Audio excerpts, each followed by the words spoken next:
Continuamos. Vamos entonces a la clase número 5. Seguimos hablando de lo que es la sanidad divina y los complementos de los cuales pueden y tenemos acceso para mejorar y colaborar con nuestra sanidad. Ahora, hablábamos en cuanto a la intervención divina que en cuanto a estas tres formas de adquirir sanidad, las tres proceden de Dios y debemos entender que todas las cosas que están en el propósito y la voluntad de Dios son buenas, agradables y de paso perfectas. Leamos los pasajes que los confirman. Transformaos por medio de la renovación de vuestro entendimiento, para que comprobéis cuál sea la buena voluntad de Dios, agradable y perfecta. Eso está en Romanos 12:2. Oiga el texto, métele la lupa a esto. Escuche, transformaos. Pregunto yo, ¿Dios está diciendo aquí que te va a transformar o te está ordenando a ti que te transformes tú? Escuche. Transformaos. Responsabilidad mía y suya. Por medio de la renovación de vuestro entendimiento. Entonces, ¿cómo yo puedo transformarme? Por medio de la renovación de mi entendimiento. ¿Mi entendimiento está dónde? ¿En el espíritu, en el alma o en el cuerpo? ¿El entendimiento está dónde? Entendimiento. Entendimiento. En el alma, señoras y señores. Es decir, usted tiene que estudiar, hacer análisis, sacar conclusiones. Hay algo que muy poco se estudia que se llama lógica. Es decir, tenemos que usar la lógica para poder alcanzar nivel de renovación. Hay que leer, hay que estudiar. Para que comprobéis. ¿Quién va a comprobar? ¿Dios, el Espíritu Santo o Cristo o usted? Comprobéis, tú, yo, cuál sea la buena voluntad de Dios, agradable y perfecta. Ahora pregunto yo, ¿cree usted que Dios le interesa que un hijo de él esté enfermo? No me la responda, se la voy a poner más facilita. ¿Usted le gustaría que el hijo suyo de sus lomos, hijo suyo dado a luz por usted, mujer, engendrado por usted, hombre, ¿a usted le interesaría que ese chico esté enfermo? No. Ajá. ¿Y a Dios sí? No. Ahí es donde tenemos que aplicar lo que se llama lógica, ¿no? ¿A usted le gustaría que ese hombre progrese, que ese hombre se desarrolle, que ese hombre sea inteligente y que se pueda desenvolver en todas las cosas que haya en la vida? Sí, Dios aún más todavía, porque Dios es más bueno que usted y más bueno que yo. ¿Amén? Ajá. Entonces, sigamos avanzando. Le decía que eso está en Romanos 12:2. Amados, hermanos míos, no erréis. Toda buena dádiva, oiga, toda buena dádiva y todo don perfecto desciende de lo alto, del Padre de las luces, en el cual no hay mudanza ni sombra de variación. Santiago 1:17. Escúcheme esto. Dios es en su integridad y en su personalidad no tiene mudanza ni sombra de variación. Te lo vuelvo a expresar. Dios en su esencia es bueno, únicamente bueno. Hay un mal dicho y una mala expresión que se creó en la mente de algún perverso por ahí, que no es bíblica, no es escritural, ni tampoco refleja al ser de Dios. Es que algunos dicen, Dios es bueno, pero mata gente. ¿Usted lo ha escuchado?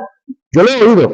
Esa es una de las peores brutalidades y estupidez que una mente pueda albergar y una boca puede expresar. Porque Santiago dice, hermano de Jesús, que Dios tiene una sola cualidad. ¿Cuál? Es bueno. Es bueno. Íntegramente bueno. Y que de Dios solamente procede lo bueno. Por lo tanto, las enfermedades, todas proceden del diablo, porque ellas vinieron por causa de el pecado y los pecados. Entonces, todo lo que mate tu salud, todo lo que mate tu bienestar, todo lo que destruya todo lo bueno que pueda haber en ti es el diablo. Por lo tanto, ninguna enfermedad procede de Dios. Entonces, convénzase de eso, o convenzámonos de eso. Entonces, Dios tiene un solo proceder, es bueno. Ahora, yo no veo nada bueno, agradable y perfecto, dice el que escribe, en un cáncer o en cualquier tipo de enfermedad. Jesús en una de sus enseñanzas dijo, ¿qué hombre hay de vosotros que si su hijo le pide pan, le dará una serpiente? O si le pide un pescado, le dará le dará una serpiente. Si nosotros, siendo buenos, sabemos dar buenas dádivas a nuestros hijos, ¿cuánto más vuestro Padre que está en los cielos dará buenas cosas a los que le pidan? Reiteró el texto. ¿Qué hombre hay de vosotros que si su hijo le pide pan, le dará una piedra? O si le pide un pescado, le dará una serpiente. Si nosotros, siendo malos, sabemos dar buenas dádivas a vuestros hijos, ¿cuánto más vuestro Padre que está en los cielos dará buenas cosas a los que le piden? Eso está en Mateo 7:11. Jesús, hablando con sus discípulos, les quiso decir fue, ninguno de ustedes, por mucho que se esfuerce, podrá sobrepasar la bondad de Dios. Es decir, si como padre no tenemos el valor de colocar una enfermedad sobre nuestros hijos, ¿por qué le atribuimos a Dios una acción tan baja e inmisericordia como que enferma a la gente? Sobre el único ser humano, oiga, donde Dios puso la enfermedad para no cargarla sobre nosotros, fue sobre su propio Hijo Jesús. El único ser que Dios enfermó fue a su Hijo Jesús, para no tener que hacerlo con nosotros. Eso está en Hebreos 6:6. Uno de los argumentos que tiene los que enseñan que la enfermedad viene de parte de Dios es el conocido aguijón de Pablo, que ha sido transmitido a la iglesia por generación, sin darse cuenta que dicha enseñanza va en contra de la misma naturaleza de Dios. Se ha ofrecido incontables explicaciones concernientes a la naturaleza del aguijón de Pablo. Estas van del rango desde una tentación incesante, inflexible, oponentes, enfermedades crónicas tales como problemas oculares, según Gálatas 4:15, malaria, migraña y epilepsia, hasta inhabilidad para hablar. Es entendible que Pablo considerara a este aguijón un obstáculo para un ministerio más amplio y efectivo. Lo que sabemos acerca de este aguijón proviene de informaciones del mismo Pablo, que dejó escrito en su segunda carta a los Corintios, el capítulo 12, verso 7, notemos lo que dice. Y para que la grandeza de las revelaciones no me exaltase desmedidamente, me fue dado un aguijón en mi carne, un mensajero, oiga la expresión, un mensajero de Satanás, que me abofeté para que no me enaltezca sobremanera. Oiga el texto, señores, analicémoslo. Y para que la gracia de las revelaciones no me exaltase desmedidamente, me fue dado un aguijón en mi carne, un mensajero de Satanás que me abofetee para que no me enaltezca sobremanera. ¿Dónde dice que era una ceguera en los ojos? ¿Dónde dice que era un problema físico? Vamos a estudiar este caso. Vamos a estudiar en forma detallada algunos factores que nos darán una clara visión acerca del aguijón de Pablo. En 2 Corintios 12:1 al 9, Pablo habla acerca de un aguijón en su carne, el cual le causaba mucha aflicción. Según este pasaje antes mencionado, aunado a 1 Corintios 2, 3 y 5, 2 Corintios 10, 10 y Gálatas 4, 13 y 15 y 6, 11, por favor estudien los textos en su casa, los que están aquí, los que me oyen y me ven por el video también. Algunos han afirmado que Pablo sufría de una enfermedad crónica en los ojos que le dejaba ciego, le hacía débil y le daba una apariencia repulsiva, y que dicha enfermedad es producto del resplandor de la luz que lo encandiló cuando tuvo el encuentro con Jesús camino a Damasco. Tocando este tema ahorita específicamente de camino a Damasco, escuche esto. ¿A quién se le apareció Jesús camino a Damasco? ¿A Pablo o a Saulo? Ajá. ¿Por qué a Saulo? Porque él no se había convertido. Entonces el encuentro que tuvo acá Jesús fue con un inconverso. De paso, no se convirtió aquí. Él tuvo el encuentro. Y de ahí tuvo que emigrar. ¿A dónde? Ajá. Y allá tuvo que esperar ¿a quién? Ananías, que hizo la ordenación. Entonces ahí está el proceso. Entonces, luego de ese proceso, él deja de ser Saulo y pasa a ser Pablo. Ajá. Ahora, esta suposición, la de las supuestas enfermedades en Pablo, se ha usado a menudo como un argumento contra la fe en la sanidad divina y también para tener base y resignarse a una enfermedad y no luchar contra ella. Pero analicemos algunos aspectos que niegan tales afirmaciones.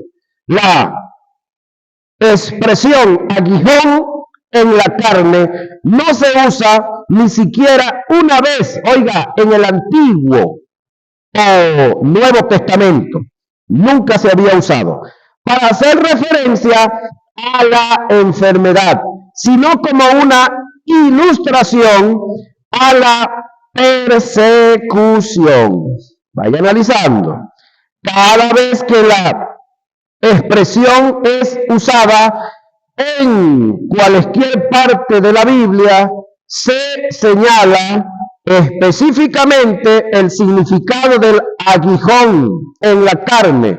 Por ejemplo, en Número 33, 55, Moisés dijo a los hijos de Israel, antes de entrar en la tierra de Canaán, oiga lo que les dijo a estos muchachos, y si no echase a los moradores del país delante de vosotros, sucederá que los que dejareis de ellos serán por aguijones en vuestros ojos y por espina en vuestros costados. ¿Qué es lo que le está pasando a Israel ahorita con los llamados palestinos?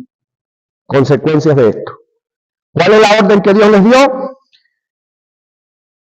y si no echáis a los hombres del país de delante de vosotros, es decir, la tierra que les estoy entregando, sucederá que los que dejares de ellos serán por aguijones en vuestros ojos y por espinas en vuestros costados, y os afligirán sobre la tierra en que vosotros habitáis.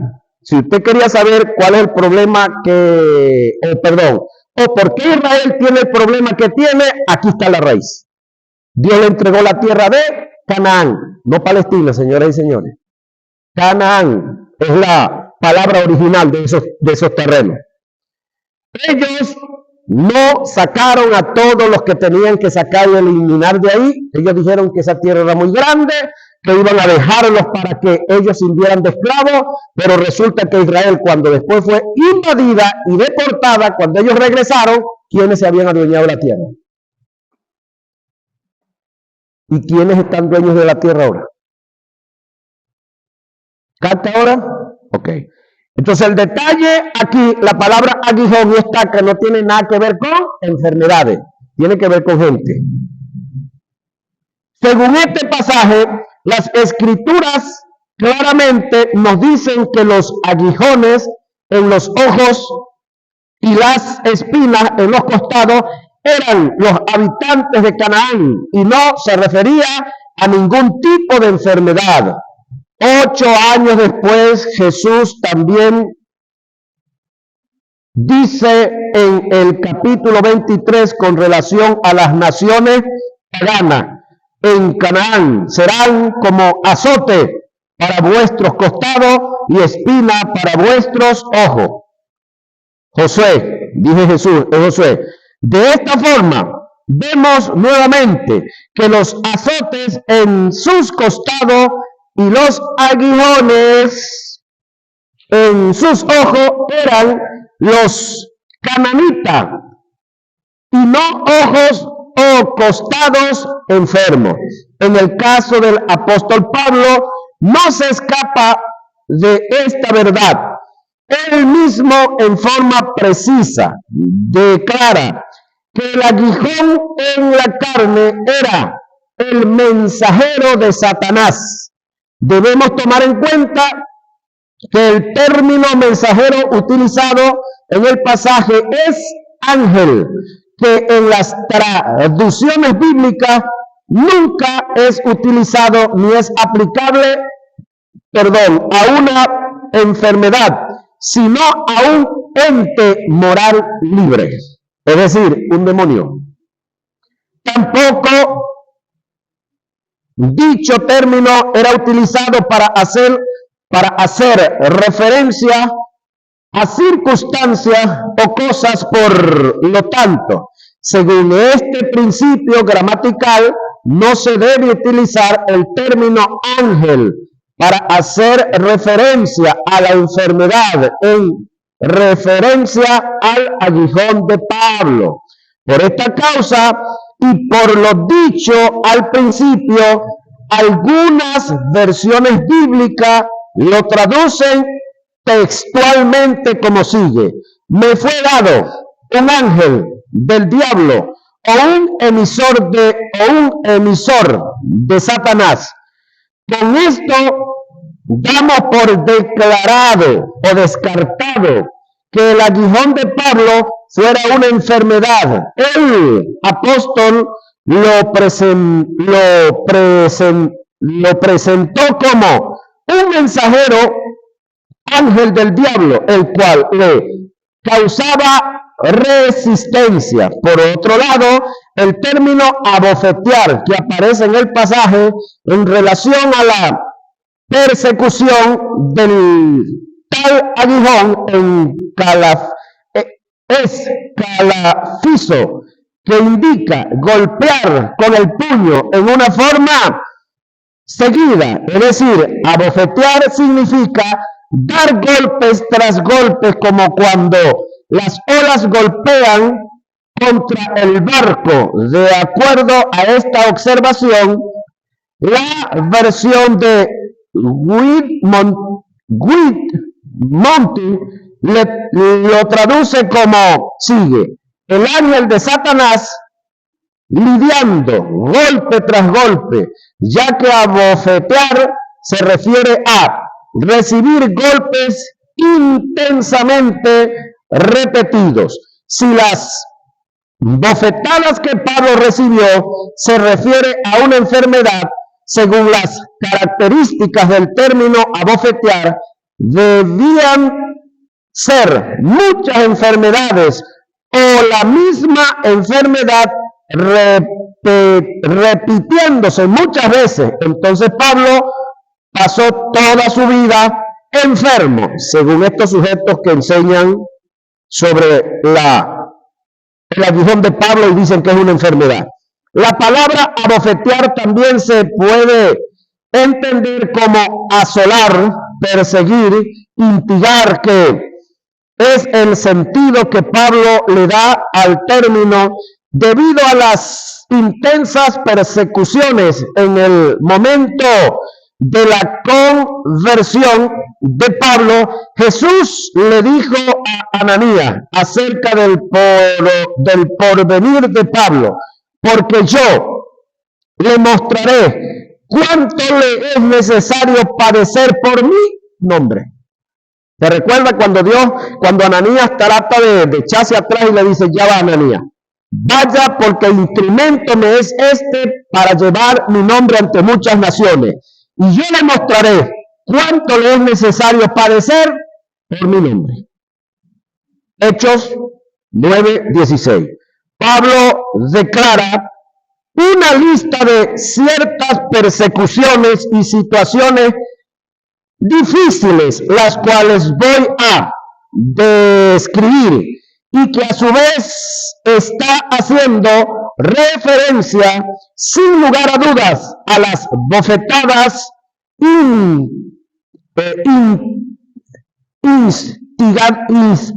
instigadas por el ángel de Satanás como tal, aguijón, además de las afrentas, necesidades, persecución y angustia, azotes, cárceles, tumulto, trabajos, desvelo, ayunos, en deshonra, en mala fama, entre engañadores, como moribundo, mas he aquí vivimos como castigados, mas no muertos, como entristecidos, mas siempre gozosos, como pobres, mas enriqueciendo a muchos, como no teniendo nada, mas poseyéndolo todo, azotes sin número, en cárceles, en peligro de muerte, muchas veces.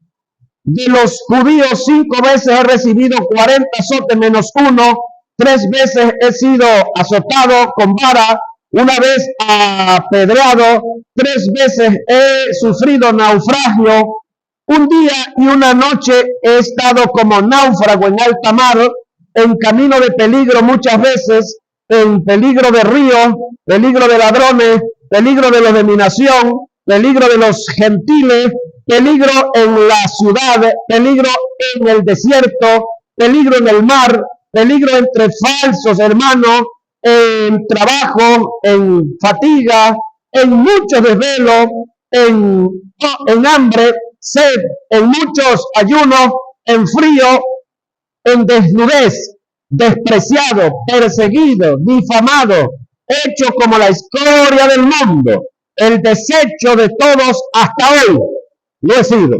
¿Qué más queremos, pues? Y encima de todo esto le vamos a calar un poco enfermedades a Pablo. ¿Qué más quieren? Le faltó fue parir, salió embarazado para dar a luz. Pablo fue perseguido en Damasco, rechazado en Jerusalén, olvidado en Tarso, apedreado en Listra, azotado, atacado y preso en Éfeso, expulsado en Tesalónica y en Berea, tomado como impostor en Atenas y en Corinto, aprisionado en Jerusalén, acusado en Cesarea, víctima de naufragio en el viaje a Roma, mordido de serpiente en la isla de Malta, preso y decapitado en la capital, en Roma. Él, en lo personal, afirma traer en su cuerpo las marcas de Cristo. Gálatas 6:17. Ahora pregunto yo y pregúntese usted, ¿de a dónde usted ha sido corrido por ser cristiano? ¿A dónde usted lo han apedreado? ¿A dónde usted lo han difamado? ¿A dónde usted lo han puesto en cárcel? ¿A dónde usted se lo ha llevado a una quebrada, lo ha arrastrado al río por ir a un sitio a predicar?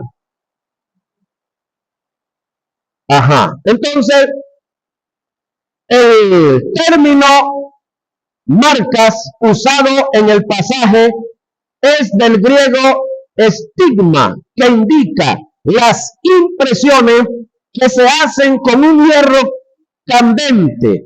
Es probable que el apóstol haga referencia a los sufrimientos físicos, ataques y persecuciones que había padecido por problemas por proclamar, a Jesús como el Mesías y Señor en el desarrollo de su ministerio.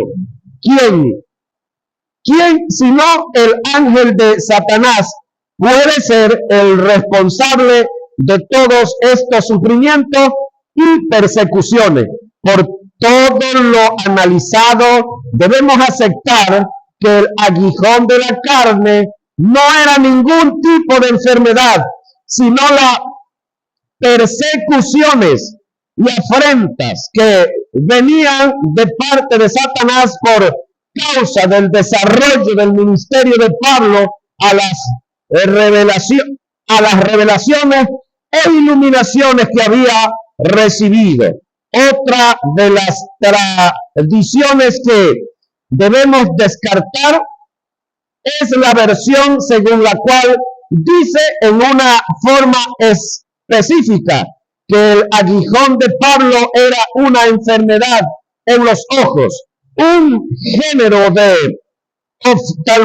oftalmía crónica, tomando su fundamento en pasajes que voy a describir para que hagamos un análisis de cada uno de ellos y veamos su significado.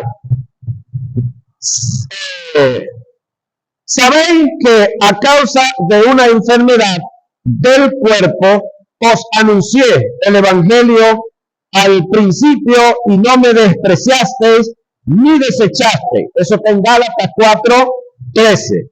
El caso de Gálatas 4:13 y 15 parece probar a primera vista que Pablo estaba enfermo y sufriendo de una aflicción en sus ojos. Originalmente lo reza de esta forma: a través de la debilidad de la carne os prediqué, y a pesar de vuestra prueba en mi carne no me desechaste. No negamos la posibilidad de que Pablo haya tenido cualquier tipo de enfermedad y por esta causa haya predicado bajo esa situación. No obstante, si negamos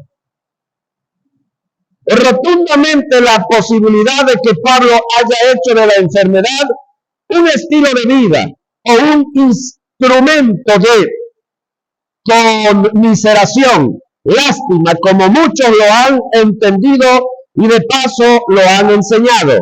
Otra de las cosas que no podemos aceptar es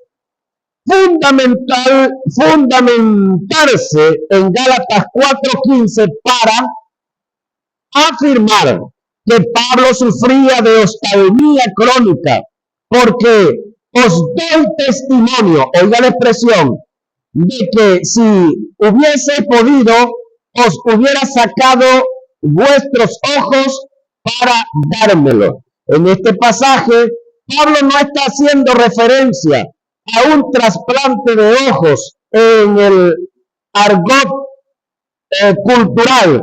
Es una ilustración que Pablo presenta de la disposición de los gálatas de hacer cualquier cosa humanamente posible por causa del amor y el aprecio que sentían por él. Por otro lado, en Gálatas capítulo 6, verso 11, no está haciendo referencia a una especie de ceguera leve que Pablo tenía como consecuencia del resplandor de luz que recibió cuando iba camino a Damasco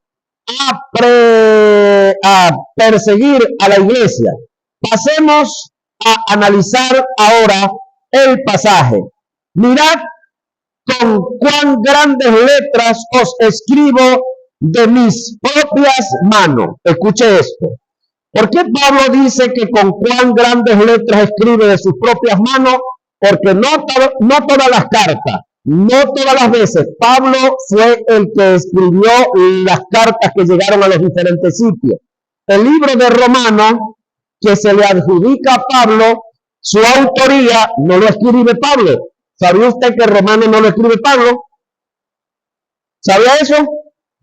Romano no escribe, el libro de Romanos no lo escribe Pablo, lo escribe en tal Tercio. ¿Dónde está eso? Su último capítulo en el verso 22, si mal no recuerdo. Su último capítulo, verso 22, dice: yo Tercio, el cual escribo el libro. Y usted y yo creíamos que el que lo escribió fue Pablo. No, Pablo lo dictó. Y tenemos muchos escritores, oiga, que no saben escribir. ¿Cómo? Que tenemos muchos autores de libros que no saben escribir. Ellos no escribieron. Otros les escribió. Ellos dictaron. Hay otros que escribimos, pero no tenemos buena redacción, no tenemos buena gramática, buena, ¿cómo se llama la otra? Lo que tiene que ver con los cumpos. Ortografía. Entonces escribimos el garabatero que escribimos y se lo ponemos en las manos a un profesor de, hábleme el idioma, a un profesor de, se me escapa el nombre, castellano y literatura. Entonces el profesor me dice, bueno, esto no va aquí, esto va aquí, esto va aquí, esto lo cambiamos aquí, aquí un punto, aquí otro y el otro, y se acomoda todo. Entonces el autor es Octaviano Torres, pero después de la portada del libro, adentro dice, con correcciones de la licenciada Macli Quintero. ¿No ha visto eso en los libros? Eso sucede. Entonces, mira con cuán grandes letras os escribo de mis propias manos. Se refiere al libro de Gálatas. En relación con este texto, el término grandes letras no se dijo por causa de una ceguera que tenía el apóstol, y por causa de eso debía aumentar el tamaño de las letras en sus escritos. porque lo sabemos? Porque el vocablo grande usado en relación a la letra es del griego pedico, el cual no encierra dichas características. El término grandes letras es una expresión que indica el énfasis, el esfuerzo, la entrega, el carácter, la disposición, el ahínco, la pasión con que se escribieron las cosas, no el tamaño de las cosas. Pero hay quienes afirman en una forma equivocada que la expresión grandes letras es aplicable al tamaño de las letras que Pablo utilizó como escritor por causa de la ceguera que padeció, lo cual es totalmente falso según lo que hemos analizado. Además de esto, tenemos por testimonio bíblico que cuando Dios hace una obra, oiga, la hace completa y perfecta. Marcos 8, 22 y 25 nos da testimonio de la perfección de Dios en la sanidad, en el ministerio de Jesús, mediante el Espíritu Santo. Oiga lo que viene. Vino luego a Betania y le trajeron un ciego y le rogaron que lo tocase. Entonces, tomando la mano del ciego, le sacó fuera de la aldea y escupiendo en sus ojos, le puso las manos encima. Escuche esto.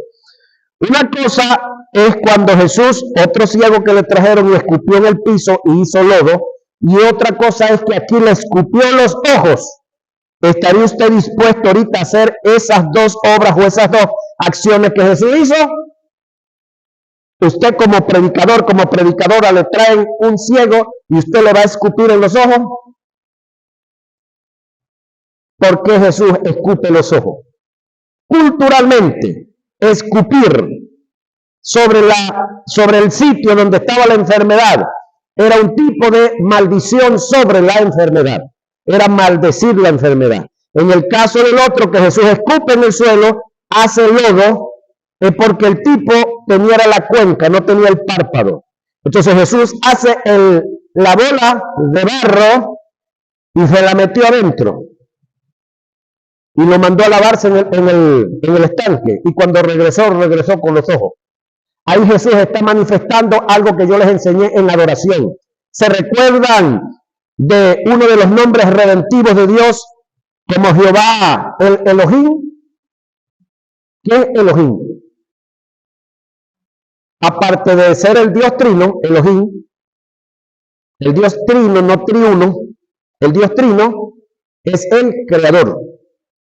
Entonces Jesús aquí está creando el párpado que no lo había porque estaba en la cuenca. Pero aquí Jesús escupe sobre los ojos del individuo. Pero vamos a ver qué pasó. Ok, Jesús escupiendo en sus ojos, le puso las manos encima y le preguntó si veía algo. Él mirando dijo, veo los hombres como árboles, pero los veo que andan. Es decir, estaba viendo, como decimos nosotros, borroso. Ajá. Luego le puso otra vez las manos sobre los ojos y le dijo que mirase, y fue restaurado o restaurada su vista y vio de lejos claramente a todos. Quiere decir que si a Jesús viene una persona ciega, ¿sí? Ministerio de Jesús, viene un ciego, Jesús no le va a sanar de un ojo y le deja el otro ahí para que quede tuerto y quede una señal de que él estuvo enfermo alguna vez. No. Jesús, si viene o venía un ciego, no le iba a decir, mira, allá en la venta de perros, allá en la esquina, venden unos perros tan chéveres que pueden guiar el ciego a cualquier parte. No. Jesús no buscaba amuletos o muletas para ayudar a la gente. Sanaba al que estaba enfermo, totalmente. ¿Qué le queremos decir con esto? Que cuando Pablo recibió la vista que cayeron de sus ojos como escamas, no quedó espacio para que quedara rasgos de enfermedad. ¿Estamos claros? Observa que Jesús no dejó la sanidad a media. La sanidad fue completa. Esto indica que cuando Dios hace una obra, la hace completa y perfecta. No hay razones para creer que Dios sanó a Pablo a medias. Según el relato bíblico, Pablo recibió la visita o la vista por completo. Su sanidad fue instantánea y absoluta. El pasaje dice, y al momento le cayeron de los ojos como escama y recibió la mitad de la vista. Y recibió al instante la vista. Hechos 9:18. En lo personal, no creo que Dios haya sanado a Pablo a media para dejar en él la enfermedad con el fin de que se mantuviese en casos fortuitos o casuales como medio de castigo. En conclusión, con relación al aguijón, no hay fundamento bíblico para probar y apoyar que el aguijón del apóstol Pablo era una enfermedad. Dios no es causante de la enfermedad. Dios no es causante de la enfermedad. Ok, eso lo vamos a ver en nuestra próxima hora de clase.